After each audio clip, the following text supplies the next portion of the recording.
Hello everyone, आप सभी का फिर से स्वागत है। यह इकोनॉमिक्स घटना चक्र का डिस्कशन है और हम लोग विविध में क्वेश्चन नंबर 51 से स्टार्ट करेंगे। तो आप बताइए, वैश्विक प्रतियोगिता रिपोर्ट कौन प्रकाशित करता है? वैश्विक प्रतियोगिता रिपोर्ट कौन प्रकाशित करता है? तो सही जवाब होगा विश्व आर्थिक मंच। विश्व आर्थिक मंच के द्वारा जो है वैश्विक प्रतियोगिता रिपोर्ट जारी की जाती है। 16 अक्टूबर 2018 को वैश्विक प्रतियोगिता रिपोर्ट 2018 जारी की गई और इस रिपोर्ट में भारत 2017 के तुलना में 5 अंकों का सुधार करते हुए 58 स्थान बनाई थी। G20 देशों में इस संदर्भ में सर्वाधिक सुधार करने वाला देश बना था और हालांकि 2019 के रिपोर्ट में भारत की रैंकिंग में 10 अंकों की गिरावट दर्ज हुई, जिससे भारत वर्तमान रिपोर्ट में 68 स्थान पे है। और 2020 के रिपोर्ट में इस सूचकांक को जारी जो है मतलब कि नहीं किया गया अभी। आगे बढ़ते, क्वेश्चन नंबर 52 है।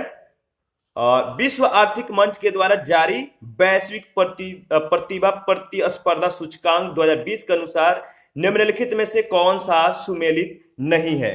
तो कौन सा सुमेलित नहीं है आप बताइए। इसका सही जवाब होगा यूएसए, जो रैंक 4 दिया गया है, या मतलब कि यूएसए का जो रैंक है 4 वैश्विक प्रतिस्पर्धा जो प्रतिभा प्रतिस्पर्धा सूचकांक 2020 है, इसके अनुसार सुमेलित नहीं है। तो देख लेते हैं। देखिए, स्विट्जरलैंड है, इसका जो रैंक है फर्स्ट है, सिंगापुर का थर्ड है, भारत का इसमें रैंक कितना दिया गया है 72 और यूएसए का सेकेंड रैंक है। तो 22 जनवरी 2020 को विश्व आर्थिक मंच के द्वारा जारी वैश्विक प्रतिभा जो सूचकांक 2020 है, इसके अनुसार भारत का पोजीशन जो है 72 है, 72वें स्थान पे है, ध्यान रखिएगा। नेक्स्ट क्वेश्चन है 53। निम्नलिखित में से कौन एक जो है वैश्विक स्पर्धात्मक सूचकांक रिपोर्ट प्रकाशित करता है? तो सही जवाब होगा विश्व आर्थिक फोरम। देखिए, वैश्विक स्पर्धात्मकता जो सूचकांक है, ग्लोबल कॉम्पिटिटिवनेस जो इंडेक्स है, जिनेवा स्थित विश्व आर्थिक फोरम के द्वारा प्रत्येक वर्ष जारी किया जाता है।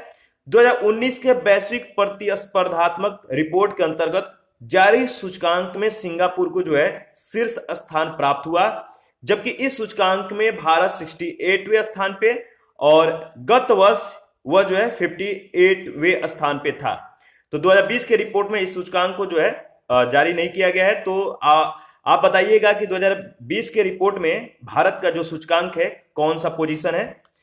क्वेश्चन नंबर 54 है। रतन टाटा ने नैनो प्रोजेक्ट को सिंगूर से हटाकर कहां पर ले जाने का जो है निर्णय लिया है? तो रतन टाटा ने नैनो प्रोजेक्ट को सिंगूर से हटाकर जो है साणंद में ले जाने का जो है निर्णय लिया। सी ऑप्शन आपका सही जवाब होगा। टाटा समूह ने पश्चिम बंगाल के सिंगूर से गुजरात के साणंद में अपनी बहुचर्चित लकटकिया कार नैनो के उत्पादन के लिए कारखाना लगाने का जो है फैसला किया। 55 है। भारतीय उद्योग महासंघ के नए अध्यक्ष कौन है? तो आर शेखसाई। देखिए, प्रश्नकाल के संदर्भ में सी ऑप्शन आपका सही जवाब होगा, लेकिन 2020-21 के लिए इसके अध्यक्ष कोटक महिंद्रा बैंक के उदय कोटक हैं, ध्यान रखिएगा। 56 है। द मेल ऑन संडे के द्वारा जो प्रकाशित द रीच रिपोर्ट 2004 है, इसके अनुसार एशिया के सबसे धनी व्यक्ति कौन है? तो द मेल ऑन संडे के द्वारा प्रकाशित एक रिपोर्ट है द रीच रिपोर्ट 2014 के अनुसार एशिया के सबसे धनी व्यक्ति आपको बताना है। यह क्वेश्चन 2002 का है, तो उसके अनुसार मतलब 2002 के अनुसार लक्ष्मी मित्तल सही जवाब होगा। द रीच रिपोर्ट 2004 के अनुसार एशिया के सबसे धनी व्यक्ति का खिताब जिसे मिला है, उनका नाम है लक्ष्मी निवास मित्तल। क्वेश्चन नंबर 57 है। नोबेल पुरस्कार विजेता जो है भारत के अर्थशास्त्री हैं, कौन? नोबेल पुरस्कार विजेता भारत के अर्थशास्त्री है अमर्त्य सेन। बी ऑप्शन आपका सही जवाब होगा। 1998 का अर्थशास्त्र का नोबेल पुरस्कार भारतीय अर्थशास्त्री अमर्त्य सेन को मिला। उन्हें यह पुरस्कार जो है कल्याणकारी अर्थव्यवस्था में दिए गए योगदान के लिए मिला। 2019 में भारतीय मूल के अभिजीत बनर्जी को अर्थशास्त्र के लिए नोबेल पुरस्कार दिया गया है। उन्हें यह सम्मान जो है अस्थर डफलो एवं माइकल क्रेमर के साथ जो है संयुक्त रूप से मिला। 2020 के लिए अर्थशास्त्र का नोबेल पुरस्कार पॉल आर मिलग्राम और रॉबर्ट बी विल्सन को संयुक्त रूप से जो है नीलामी सिद्धांत और नए नीलामी प्रारूपों के आविष्कारों में सुधार के लिए दिया गया है। ध्यान रखिएगा, इंपॉर्टेंट है। क्वेश्चन नंबर 58 है, निम्नलिखित में से कौन सा उपागम प्रोफेसर अमर्त्य सेन से संबंधित है? तो सही जवाब होगा कल्याण उपागम, डी ऑप्शन। क्वेश्चन नंबर 59 है, इनमें से किन्हें अर्थशास्त्र का नोबेल पुरस्कार 2015 दिया गया है? तो सही जवाब होगा, क्या सही जवाब है? एंगस डिएटन। तो 2015 के लिए जिन्हें अर्थशास्त्र का नोबेल पुरस्कार दिया गया उनका नाम है एंगस डिएटन। स्कॉटलैंड के एंगस डिएटन को जो है 2015 में अर्थशास्त्र का नोबेल पुरस्कार प्रदान किया गया था। डिएटन को यह पुरस्कार उपभोग, गरीबी और कल्याण के क्षेत्रों के लिए सराहनीय कार्यों के लिए दिया गया था। 2016 में अर्थशास्त्र का नोबेल पुरस्कार ओलिवर हट और बेंग हामस्टार्न को जो है संयुक्त रूप से संविदा सिद्धांत पर किए गए उनके कार्यों के परिप्रेक्ष्य में जो है वर्ष 2017 का यह पुरस्कार अमेरिकन अर्थशास्त्री रिचर्ड थेलर को व्यवहारिक अर्थशास्त्र के लिए दिया गया, जबकि 2018 का नोबेल पुरस्कार अमेरिकी अर्थशास्त्री विलियम डी वार्ड हाउस को जो है दीर्घकालीन आर्थिक विश्लेषण में तकनीकी नवाचारों को एकीकृत करने के लिए दिया गया। और 2019 का पुरस्कार जो है अभिजीत बनर्जी, एस्थर डुफ्लो और माइकल क्रेमर को दिया गया है। यह पुरस्कार इन्हें वैश्विक गरीबी को कम करने के लिए उनके प्रयोगात्मक दृष्टिकोण है इसके लिए दिया गया है। और 2020 के लिए बताइए, 2020 के लिए अर्थशास्त्र का नोबेल पुरस्कार पॉल आर मिलग्राम और रॉबर्ट बी विल्सन को संयुक्त रूप से उनके शोध सिद्धांत एवं नवीन जो है नीलामी प्रारूपों के आविष्कार में सुधार के लिए प्रदान किया गया। तो इंपॉर्टेंट है 2019-20, ध्यान रखिएगा। 60 नंबर है, निम्नलिखित में से किसने इंडिया इकोनॉमिक गांधीयन ब्लूप्रिंट नामक पुस्तक लिखी है? किसने इंडियन इकोनॉमिक गांधीयन ब्लूप्रिंट नामक पुस्तक लिखी है? तो नाम है चरण सिंह। क्वेश्चन नंबर 61 है, बनारस हिंदू विश्वविद्यालय के संस्थापक कौन थे? तो मदन मोहन मालवीय इनका पूरा नाम है। श्रीमती एनी बेसेंट के द्वारा बनारस यानी वाराणसी में सेंट्रल हिंदू कॉलेज की स्थापना 1915 में की गई थी और यह कॉलेज जो है वर्ष 1916 में बनारस हिंदू विश्वविद्यालय बना, जो पंडित मदन मोहन मालवीय जी के सार्थक प्रयासों का प्रतिफल था। क्वेश्चन नंबर 62 है, जब भारत को विदेशी बैंकों में सोना रखना पड़ा उस समय भारत का प्रधानमंत्री कौन था? जब भारत को विदेशी बैंकों में सोना रखना पड़ा उस समय भारत का प्रधानमंत्री चंद्रशेखर थे। भारत को विदेशी बैंकों में सोना रखना पड़ा उस समय भारत का प्रधानमंत्री चंद्रशेखर थे, ध्यान रखिएगा। 63 है, जयंत पाटिल समिति जो है किससे संबंधित है? जयंत पाटिल समिति, इनका संबंध अत्यल्प वर्षा वाले क्षेत्रों के विकास से है, यानी जो अत्यंत कम वर्षा वाले जो क्षेत्र हैं इनके विकास से संबंधित जयंत पाटिल समिति का जो है संबंध है। जयंत पाटिल समिति की स्थापना सूखा क्षेत्रों के विकास के लिए की गई थी और इस समिति के अध्यक्ष योजना आयोग के सदस्य डॉक्टर जयंत पाटिल थे और इस कार्य के लिए 25 वर्षीय भावी योजना तैयार करने के लिए जो है इसे उच्च शक्ति प्रदान की गई थी। क्वेश्चन नंबर नेक्स्ट है 64 है, रघुराम राजन कमेटी निम्न में से किस विषय से संबंधित है? रघुराम राजन कमेटी निम्न में से किस विषय से संबंधित है? तो सही जवाब होगा आर्थिक क्षेत्रों में सुधार से। आगे बढ़ते हैं, नेक्स्ट क्वेश्चन 65 है, निम्नलिखित में से किसके द्वारा भ्रष्टाचार से लड़ाई के लिए नागरिकों की मार्गदर्शिका यानी citizens guide to fighting corruption निकाली गई है? तो किसके द्वारा भ्रष्टाचार से लड़ाई के लिए नागरिकों की मार्गदर्शिका निकाली गई है? तो केंद्रीय सतर्कता आयोग, सेंट्रल विजिलेंस कमीशन के द्वारा। सी ऑप्शन आपका सही जवाब है। देखिए, केंद्रीय सतर्कता आयोग के द्वारा 2002 में भ्रष्टाचार से लड़ाई के लिए नागरिकों की मार्गदर्शिका citizens guide to fighting corruption निकाली गई है। और क्वेश्चन नंबर 66 है, आर्थिक मामलों में सुधार के लिए सलाह के लिए राजस्थान सरकार ने एक संगठन का गठन किया है, इस संगठन का नाम क्या है? तो ध्यान रखिएगा, राजस्थान सरकार जो है आर्थिक मामलों में सुधार के लिए एक संगठन का गठन किया है। इस संगठन का नाम है आर्थिक नीति एवं सुधार परिषद। ध्यान रखिएगा, ए ऑप्शन सही आपका होगा। आर्थिक मामलों में सुधार के लिए राजस्थान सरकार ने आर्थिक नीति और सुधार परिषद का गठन किया है। 67 है, भारत सरकार के द्वारा फरवरी 2014 में गठित 7वें केंद्रीय वेतन आयोग का अध्यक्ष किसे नियुक्त किया गया है? इसका सही जवाब होगा न्यायमूर्ति अशोक कुमार माथुर को।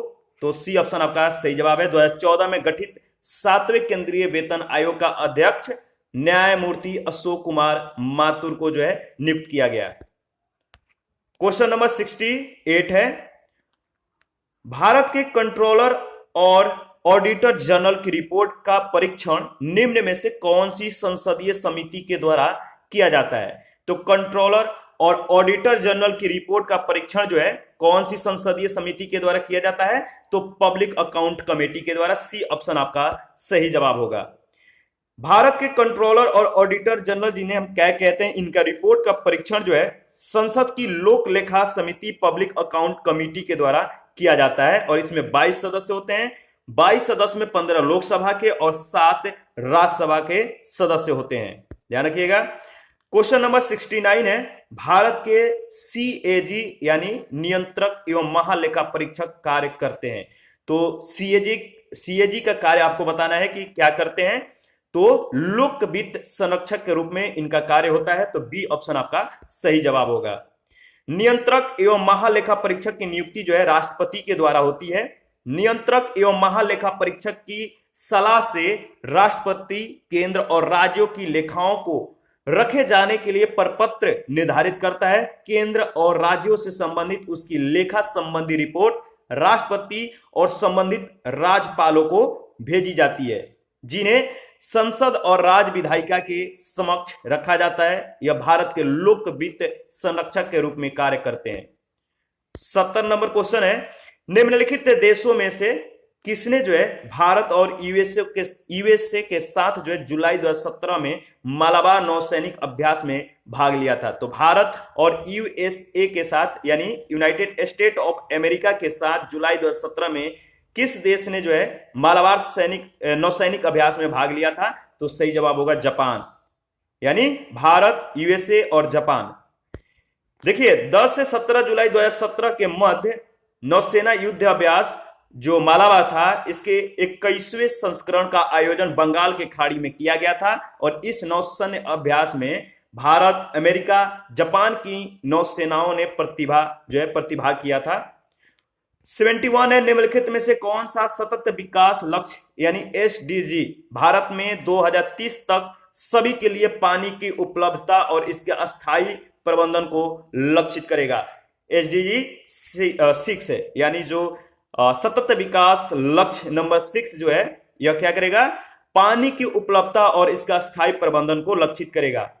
सतत विकास लक्ष्यों ने अंतर्राष्ट्रीय समुदाय को इस बात के लिए संकल्पित कर दिया कि वह जल और स्वच्छता से संबंध गतिविधियों के बारे में अंतर्राष्ट्रीय सहयोग और कार्यक्रमों का विस्तार करें। जल एवं स्वच्छता प्रबंधन में सुधार के लिए स्थानीय समुदायों को समर्थन दे और लक्ष्य 6 के माध्यम से जो दुनिया के देशों ने संकल्प लिया कि अगले 15 वर्षों में सुरक्षित पेयजल, पर्याप्त स्वच्छता और साफ सफाई की सुविधा सबके लिए सर्वत्र सुलभ कराएंगे। भारत में बेहतर जल स्रोत तक पहुंच वाले परिवारों का कुल मिलाकर अनुपात जो है 1992-93 में 68% था और आगे बढ़कर 2011-12 में 90.6% यानी 90.6% हो गया था। फिर भी 2012 में 59% ग्रामीण परिवार और 8% शहरी परिवारों को बेहतर स्वच्छता सुविधाएं सुलभ नहीं थी। सतत विकास लक्ष्य 6 है जो मतलब कि जो एसडीजी 6 है, जो इसका उद्देश्य है, पहला है 2030 तक सबके लिए सुरक्षित और किफायती पेयजल सर्वत्र और समान रूप से सुलभ कराना। दूसरा है 2030 तक सबके लिए पर्याप्त और समान स्वच्छता, साफ सफाई सुविधाएं सुलभ कराना और खुले में शौच जाना बंद कराना। इसमें महिलाओं और लड़कियों के लिए जो है जो वुमेन्स और जो गर्ल्स हैं और इनके लाचारी की हालत में जीते लोगों की जरूरतों को जो है इसमें विशेष ध्यान रखा जाएगा। 2030 तक प्रदूषण कम करके, कचरा फेंकना बंद करके, हानिकारक रसायनों और सामग्री को कम से कम छोड़कर पानी की गुणवत्ता सुधार करना, जो अनुपचारित गंदे पानी है इनका अनुपात आधा करना, दुनिया भर में पानी की रिसाइकलिंग और सुरक्षित ढंग से दोबारा इस्तेमाल में बहुत अधिक वृद्धि करना। नेक्स्ट जो इसका उद्देश्य है 2030 तक सभी क्षेत्रों के जल के किफायती जो उपयोग हैं इनको बढ़ावा देना, ताजे जल के टिकाऊ निकासी और आपूर्ति को सुनिश्चित जिससे जल का अभाव जो है दूर हो सके और जल के अभाव से जूझते लोगों की संख्या में कमी आ सके। नेक्स्ट है 2030 तक उपयुक्तता के अनुसार सीमा पार से सहयोग सहित सभी स्तरों पर समन्वित जल प्रबंधन लागू करना और 2020 तक पर्वत, जंगल, दलदली क्षेत्र, नदियां, कुओं और झीलों सहित जल से जुड़ी पारिस्थितिकी प्रणाली का संरक्षण और जीर्णोद्धार करना। 2030 तक जल संचयन, जल का खरापन दूर करने, जल की किफायती और गंदे जल के उपचार, रिसाइकलिंग और दोबारा इस्तेमाल की टेक्नोलॉजी सहित जल और स्वच्छता से जुड़ी गतिविधियां और कार्यक्रमों में अंतर्राष्ट्रीय सहयोग और क्षमता निर्माण का दायरा विकासशील देशों तक बढ़ाना। जल और स्वच्छता प्रबंधन सुधारने में स्थानीय समुदायों की भागीदारी को समर्थन और मजबूती देना इसका उद्देश्य है। नेक्स्ट क्वेश्चन है 72 है सतत विकास लक्ष्य 2017 के सूचकांक में भारत को कौन सा स्थान प्राप्त हुआ। तो यह 2017 का क्वेश्चन है, तो उसके अनुसार देखिए सतत विकास लक्ष्य 2017 के सूचकांक में भारत को जो है 116वां स्थान प्राप्त हुआ था।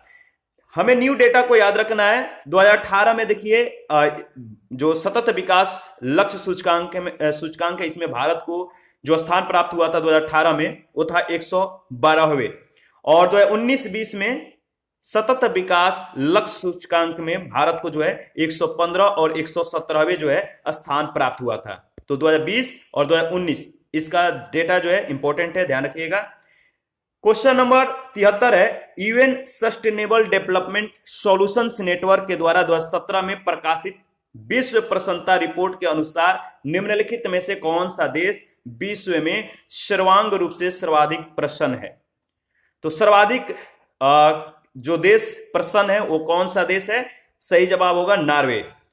तो देखिए 2017 का यह क्वेश्चन है, तो प्रश्न काल के संदर्भ में डी आपका सही जवाब है। विश्व प्रसन्नता रिपोर्ट 2021 के तहत जारी रैंकिंग में 149 देशों को शामिल किया गया, जिसमें फिनलैंड जो है, ध्यान रखिएगा, फिनलैंड प्रथम स्थान पर रहा। भारत को इसमें कौन सा स्थान प्राप्त हुआ, 139वां, और अफगानिस्तान को विश्व का सबसे दुखी देश यानी 149वां स्थान जो है दिया गया। इसके बाद 74 है विश्व आर्थिक मंच के वैश्विक लिंग अंतर सूचकांक 2020 में भारत का कौन सा स्थान है। तो विश्व आर्थिक मंच के वैश्विक लिंग अंतर सूचकांक 2020 में भारत को जो है 112वां स्थान प्राप्त हुआ। विश्व आर्थिक मंच यानी WEF ने 153 देशों के आंकड़े के आधार पर वैश्विक लैंगिक अंतराल रिपोर्ट 2020 जारी किया था। WEF के द्वारा जारी इस रिपोर्ट में भारत जो है 112वें स्थान पर था। विश्व आर्थिक मंच ने वैश्विक लैंगिक अंतराल रिपोर्ट 2021 जारी किया और इस इंडेक्स में भारत को जो है 156 देशों में भारत को कौन सा स्थान प्राप्त हुआ, 140वां। और इसके साथ ही भारत दक्षिण एशिया में तीसरा सबसे खराब प्रदर्शन करने वाला देश बन गया है। लैंगिक अंतराल जो वैश्विक लैंगिक अंतराल रिपोर्ट जो है इसमें स्विट्जरलैंड स्थित विश्व आर्थिक मंच के द्वारा प्रति वर्ष जो है यह रिपोर्ट जारी किया जाता है। किसके द्वारा, स्विट्जरलैंड स्थित विश्व आर्थिक मंच के द्वारा, और यह पहली बार रिपोर्ट जो है 2006 में जारी की गई थी, ध्यान रखिएगा। नेक्स्ट क्वेश्चन है 75 निम्नलिखित में से कौन जो है एक वर्ल्ड इकोनॉमिक फोरम के द्वारा ग्लोबल जेंडर गैप इंडेक्स के आकलन के लिए प्रचालन के रूप में जो है प्रयुक्त नहीं होता है। वैश्विक लिंग सूचकांक के आकलन के लिए जो है इसमें कौन सा जो है प्रचालन जो है या इंडिकेटर जो है इसमें प्रयुक्त नहीं होता है। तो आपका सही जवाब होगा आराम, डी ऑप्शन। देखिए वर्ल्ड इकोनॉमिक फोरम के द्वारा ग्लोबल जेंडर गैप रिपोर्ट जारी किया जाता है, यानी WEF जो है ग्लोबल जेंडर गैप रिपोर्ट जारी करता है। देखिए कौन सा संस्था है, कौन सा रिपोर्ट जारी करता है, ये ज्यादा इंपॉर्टेंट है, तो ध्यान रखिएगा। और WEF के द्वारा जो है जेंडर गैप रिपोर्ट जारी किया जाता है। इसमें निम्नलिखित जो मापदंड समाहित हैं, पहला है आर्थिक भागीदारी और अवसर, दूसरा शैक्षिक उपलब्धियां, तीसरा स्वास्थ्य एवं उत्तरजीविता, चौथा है राजनीतिक सशक्तिकरण, और 2021 के सूचकांक में भारत को जो है 140वां स्थान प्राप्त हुआ। आइसलैंड शीर्ष पर था, अफगानिस्तान इस सूची में सबसे नीचे यानी 156वें स्थान पे था, और 2020 के सूची में भारत को जो है 112 स्थान यानी 112वें स्थान पे यह अपना कायम किया है पद को। तो 2020 और 2021 इन दोनों का डेटा याद रखना है। 2021 में भारत का स्थान 140 और 2020 में भारत का स्थान 112 था, ध्यान रखिएगा। क्वेश्चन नंबर 76 है, व्यापार करने की सुविधा सूचकांक कौन बनाता है और कौन प्रकाशित करता है? तो व्यापार करने की सुविधा सूचकांक जो है विश्व बैंक समूह जो है बनाता है और प्रकाशित करता है। बी ऑप्शन आपका सही जवाब होगा। Ease of doing business index जो है वाशिंगटन स्थित विश्व बैंक और अंतरराष्ट्रीय वित्त निगम यानी विश्व बैंक समूह जो है बनाता है और प्रकाशित करता है। 2017 में वर्ष 2020 के रैंकिंग में जो है भारत को 63वां स्थान प्राप्त हुआ, जबकि न्यूजीलैंड शीर्ष पे था। 77 नंबर है, भारत सरकार के द्वारा घोषित एबीसी सूचकांक का संबंध किससे है? तो एबीसी का जो सूचकांक का जो संबंध है वह स्वास्थ्य से यानी हेल्थ से। C option. देखिए एबीसी सूचकांक जो है अर्थशास्त्रियों जयाद्रेज, रितिका खेड़ा और सुधा नारायण के द्वारा विकसित एक सूचकांक है जिसका अर्थ है शिशुओं और बालकों की उपलब्धियां और सूचकांक उपलब्धियां सूचकांक यानी achievement of babies and children index. इस सूचकांक के द्वारा उत्तरजीविता, टीकाकरण, पोषण और स्कूल जाने के 4 संकेतकों के औसत के आधार पे बच्चे के विकास का जो है आकलन किया जाता है, ध्यान रखिएगा। क्वेश्चन नंबर 78 है, भारत सरकार के द्वारा घोषित एबीसी इंडेक्स निम्नलिखित में से किससे संबंधित है? तो सेम क्वेश्चन है, स्वास्थ्य से। और 79 है, 23 जनवरी 2018 को दावोस यानी स्विट्जरलैंड में वर्ल्ड इकोनॉमिक फोरम के वार्षिक सम्मेलन में भारतीय प्रधानमंत्री के द्वारा निम्नलिखित में से किन्हें वैश्विक चुनौतियों के रूप में रेखांकित किया था? सही जवाब क्या होगा आप बताइए। तो देखिए इसका सही जवाब है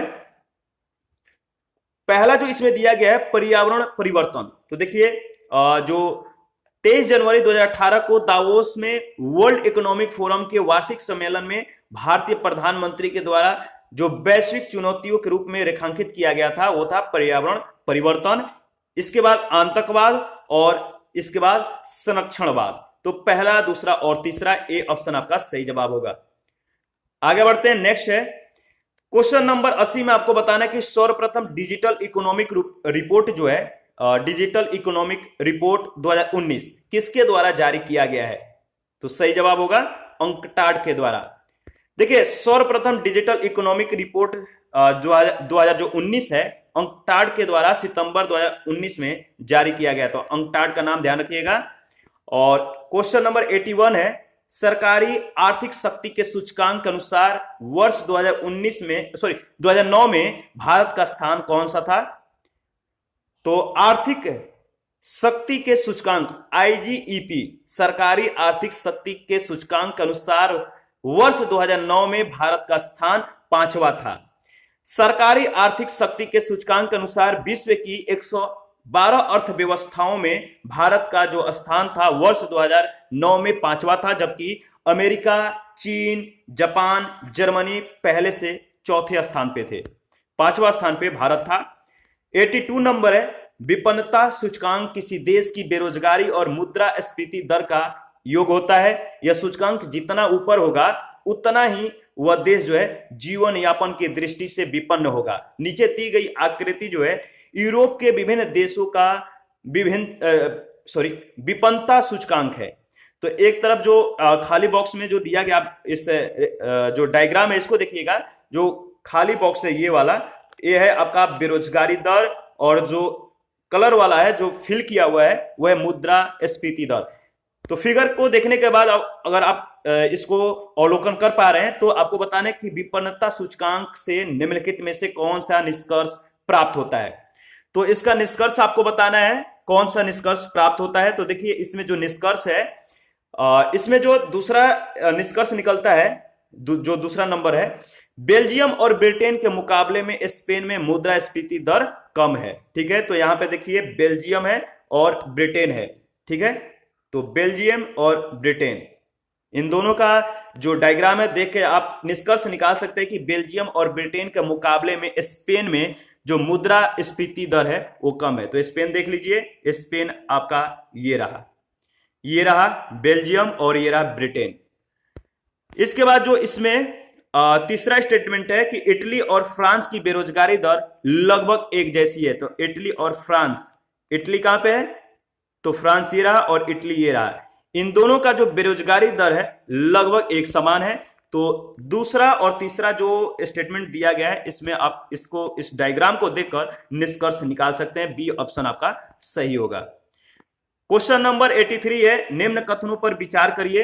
तीन कथन दिया गया है। पहला है, नियोजन विभाग उत्तर प्रदेश के द्वारा हाल ही में कराए गए एक सर्वेक्षण के अनुसार लखनऊ को सर्वाधिक विकसित पाया है। दूसरा है, सेंटर फॉर मीडिया स्टडीज के द्वारा कराए गए हाल ही के 20 राज्यों के अध्ययन में यह पाया गया कि भारत में 2002 की अपेक्षा वर्ष 2005 में भ्रष्टाचार कम हुआ है।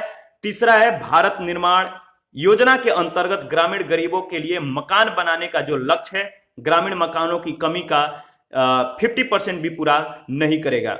आप बताइए, इन तीनों स्टेटमेंट को ऑब्जर्व करिए और बताइए कि इनमें से कौन कौन सा स्टेटमेंट सही होगा। देखिए, इसमें जो सही है दूसरा और तीसरा स्टेटमेंट आपका बिल्कुल सही है, पहला स्टेटमेंट गलत है। तो बी ऑप्शन आपका सही होगा। इसके संदर्भ में कुछ डिस्कशन कर लेते हैं। देखिए, उत्तर प्रदेश नियोजन विभाग जो है अपनी वेबसाइट पे प्रदर्शित प्लानिंग एटलस 2005 में 36 प्रमुख संकेतकों पर आधारित समग्र विकास सूचकांक की दृष्टि से प्रदेश के सर्वाधिक विकसित 5 जिले इस प्रकार घोषित थे। पहला जिला था गौतम बुद्ध नगर, दूसरा गाजियाबाद, तीसरा मेरठ, चौथा कानपुर नगर और पांचवा था Lucknow. Centre for media studies के द्वारा 2005 में किए गए अध्ययन के अनुसार भारत में वर्ष 2002 की अपेक्षा भ्रष्टाचार कम हुआ है। इसका एक प्रमुख कारण मीडिया के द्वारा बढ़ता कवरेज बताया गया है। भ्रष्टाचार में इस कमी के बावजूद समाज का जो एक बड़ा वर्ग है सार्वजनिक सेवाओं को प्राप्त करने के लिए रिश्वत का सहारा लेता रहा है। 2001 के जनगणना में भारत में 149 लाख ग्रामीण घरों के निर्माण की आवश्यकता को पूरी करने की जरूरत जो है प्रदर्शित की गई थी, जबकि भारत निर्माण योजना के अंतर्गत 2009 तक केवल 60 लाख घर बनाए जाने का ही जो है लक्ष्य है। और यह ग्रामीण घर है, इनकी कमी का जो है 50% भी पूरा नहीं कर सकेगा। तो दूसरा तीसरा आपका सही जवाब है। क्वेश्चन नंबर 84 है, अंतरराष्ट्रीय संस्था ट्रांसपेरेंसी इंटरनेशनल प्रतिवर्ष करप्शन इंडेक्स जारी करता है। सूची ए में दिए गए वर्षों को सूची बी में भारत की रैंकिंग के साथ सुमेलित कीजिए और सूचियों के अंत में दिए गए कूट का सही उत्तर चूज करना है। तो इसमें जो है आपका सूची 1 और सूची जो 2 है, सूची ए सूची बी, इसमें वर्ष एक तरफ और एक तरफ जो है आपका भारत की रैंकिंग दिया गया है। तो बताइए 2014 में भारत की रैंकिंग क्या थी, 2012 में भारत की रैंकिंग क्या थी, 2011 और 2010 में भारत की रैंकिंग क्या थी। तो देखिए, इसमें जो 2014 में भारत की जो रैंकिंग थी वो थी 85, ठीक है, और 2012 में भारत की रैंकिंग 94 और 2011 में भारत की रैंकिंग जो है 95 और 2010 में भारत की जो रैंकिंग थी वो था 87, ठीक है। तो इसमें ए ऑप्शन आपका सही जवाब है। देखिए, अंतरराष्ट्रीय संस्था ट्रांसपेरेंसी इंटरनेशनल के अनुसार भारत की रैंकिंग जो है वर्षानुवर्ष जो निम्न है, 2014 में 85, 2012 में 94 और 2011 में 95 और 2010 में 87वां जो है स्थान मतलब प्राप्त किया था। 2021 में जारी सूचकांक में भारत की रैंकिंग 2020 में 86वां है, जबकि न्यूजीलैंड और डेनमार्क शीर्ष पे है, सोमालिया सबसे नीचे स्थान पे यानी 179वें स्थान पे है। 85 में आपको बताना है सूचकांक रेजिडेक्स संबंधित है। सूचकांक रेजिडेक्स संबंधित है किससे, तो भूमि कीमत से। रियायती आवास के क्षेत्र में मूल्यों के उतार चढ़ाव का रिकॉर्ड रखने के लिए राष्ट्रीय आवास बैंक के द्वारा जुलाई 2007 में सूचकांक रेजिडेक्स की शुरुआत की गई। प्रारंभ में पायलट अध्ययन के तहत 5 शहरों बेंगलुरु, भोपाल, दिल्ली, कोलकाता और मुंबई को जो है इसमें शामिल किया गया था। सूचकांक रेजिडेक्स का वर्तमान आधार जो है 2017-18 है और अप्रैल 2018 से यह प्रभावी है, जबकि पहला आधार वर्ष 2001 था और इस समय इस सूचकांक में कुल 26 शहर शामिल हैं। 86 नंबर है, भारत में आवासीय कीमतों का सूचकांक रेजिडेक्स किस वर्ष में प्रारंभ किया गया था, तो सेम क्वेश्चन है, सही जवाब होगा 2007। 87 है, भारत के उपभोक्ता संरक्षण अधिनियम 1986 में इस अधिकार की व्यवस्था नहीं है। किस अधिकार की व्यवस्था नहीं है? उपभोक्ता संरक्षण अधिनियम 1986 में समाज के कमजोर वर्गों के लिए वस्तुओं और सेवाओं की दरों में छूट, इसका व्यवस्था नहीं है। किसमें? उपभोक्ता संरक्षण अधिनियम 1986 में। सी ऑप्शन आपका सही जवाब है। 88 है, व्यापार एवं माल निशान एक्ट पारित किया गया था। कब? व्यापार एवं माल निशान एक्ट पारित किया गया था 1958 में। व्यापार एवं माल निशान एक्ट, ट्रेड एंड जो मर्चेंडाइज मार्क्स एक्ट है 1958, इसको पारित किया गया था और इसे माल पर निशान के प्रयोग की धोखाधड़ी को रोकने के लिए तथा ट्रेडमार्क को बेहतर सुरक्षा और पंजीकरण की सुविधा प्रदान करने के लिए जो है निर्मित किया गया था। नेक्स्ट क्वेश्चन 89 है, POCSO कानून का संबंध किससे है? यानी जिसे हम पोस्को कहते हैं, इसका संबंध जो है, इस कानून का संबंध बच्चों से है। तो आपका सही जवाब होगा बी ऑप्शन, और इसका पूर्ण रूप है protection of child from sexual offence. Question number 90 है, भूमि अधिग्रहण विधेयक लोकसभा में कितने संशोधनों में से जो है पारित हुआ था? भूमि अधिग्रहण विधेयक जो लोकसभा में कितने संशोधनों से पारित हुआ था? तो सही जवाब है 9 संशोधनों से पारित हुआ था भूमि अधिग्रहण विधेयक लोकसभा में।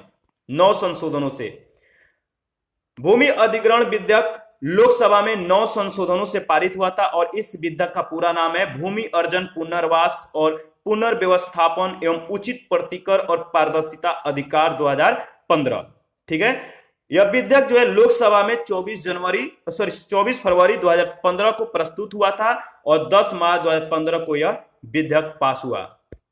क्वेश्चन नंबर 91 है, केंद्र की नई सरकार ने हाल ही में मराकेश संधि की पुष्टि की, और इस संधि का जो उद्देश्य है आपको बताना है। तो मराकेश संधि की जो इस संधि का जो उद्देश्य है वह दृष्टिबाधित और मुद्रण अयोग्य लोगों की प्रकाशित रचनाओं तक पहुंच को प्रोत्साहन देना। तो जो मराकेश संधि है, इसका जो उद्देश्य है दृष्टिबाधित एवं मुद्रण अयोग्य लोगों की जो प्रकाशित रचनाएं हैं, इन तक पहुंच को जो है प्रोत्साहन देना। इसके बाद 92 नंबर है, भारत के संदर्भ में निम्नलिखित केंद्रीय अधिनियमों पर विचार करना है। ठीक है, तो 4 अधिनियम दिए गए हैं। इस केंद्रीय अधिनियमों पर जो विचार करने के लिए जो 4 स्टेटमेंट है आपको दिया गया है, आपको देखकर बताना है कि इसमें कौन सा अधिनियम देश में जैव विविधता संरक्षण से संबंधित है। तो पहला आयात अधिनियम 1947, आयात एवं निर्यात नियंत्रण अधिनियम 1947, इसका पूरा नाम है। दूसरा है खनन एवं खनिज विकास नियमन अधिनियम 1957, और इसके बाद तीसरा है सीमा शुल्क अधिनियम 1962, और चौथा है भारतीय वन अधिनियम 1927। तो बताइए इसमें सबसे जो कह सकते हैं कि जैव विविधता संरक्षण के दृष्टि से महत्वपूर्ण जो है जो उस पर असर डालता है, कौन सा है? तो इसका सही जवाब होगा पहला, दूसरा, तीसरा और चौथा, चारों। ठीक है, तो सी ऑप्शन इसमें आपका जो ऑप्शन है सी 1 2 3 4 सही है।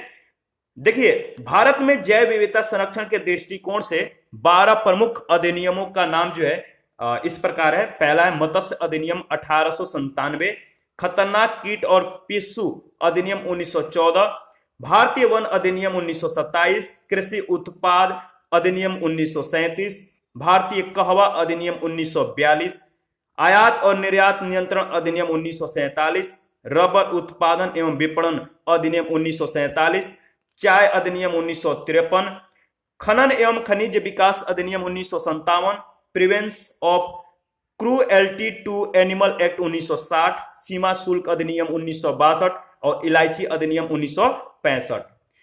93 नंबर क्वेश्चन है, भारतीय पेटेंट कानून कब लागू हुआ? भारतीय पेटेंट कानून कब लागू हुआ, किस वर्ष लागू हुआ? तो सही जवाब है 1972 में। 1957 में भारत सरकार ने पेटेंट कानून में संशोधन के प्रश्न का परीक्षण करने और सरकार को तदनुरूप सुझाव देने के लिए न्यायमूर्ति एन.आर. अयंगर समिति की नियुक्ति की थी। ध्यान रखिएगा, पेटेंट कानून में संशोधन के लिए कौन सी समिति जो है गठित की गई थी? तो एन.आर. अयंगर समिति। इस समिति की रिपोर्ट जो है इस समिति की रिपोर्ट के आधार पे कह सकते हैं कि लोकसभा में 21 सितंबर 1965 को बिल जो है पेश किया गया, जो हालांकि मतलब कि कोलैप्स हो गया, व्यापगत हो गया। 1967 में एक संशोधित बिल पेश किया गया जिसे संयुक्त संसदीय समिति को प्रेषित किया गया था, और समिति की अंतिम अनुशंसा के आधार पर पेटेंट अधिनियम 1970 जो है पारित किया गया था। 1970 के अधिनियम के अधिकांश प्रावधान 20 अप्रैल 1972 को पेटेंट नियम 1972 के प्रकाशन के साथ ही प्रभावी हुआ। 94 नंबर है, पेटेंट द्वितीय संशोधन अधिनियम को भारतीय संसद के द्वारा अंतिम रूप से कब स्वीकृति प्रदान की गई? तो सही जवाब है 2002 में। क्वेश्चन नंबर 95 है, विश्व उपभोक्ता अधिकार दिवस कब मनाया जाता है? तो 15 मार्च। विश्व उपभोक्ता अधिकार दिवस 15 मार्च को जो है प्रत्येक वर्ष मनाया जाता है। तो 15 मार्च विश्व उपभोक्ता अधिकार दिवस है। 96 है, निम्नलिखित में से कौन जो एक है एनर्जी स्टैटिक्स नामक प्रकाशन को समय समय पर निकालता है? तो निम्नलिखित में से कौन एक एनर्जी स्टैटिक्स नामक प्रकाशन को समय समय पर निकालता है? तो है आपका केंद्रीय सांख्यिकी संगठन, central statical organisation. D option आपका सही जवाब है।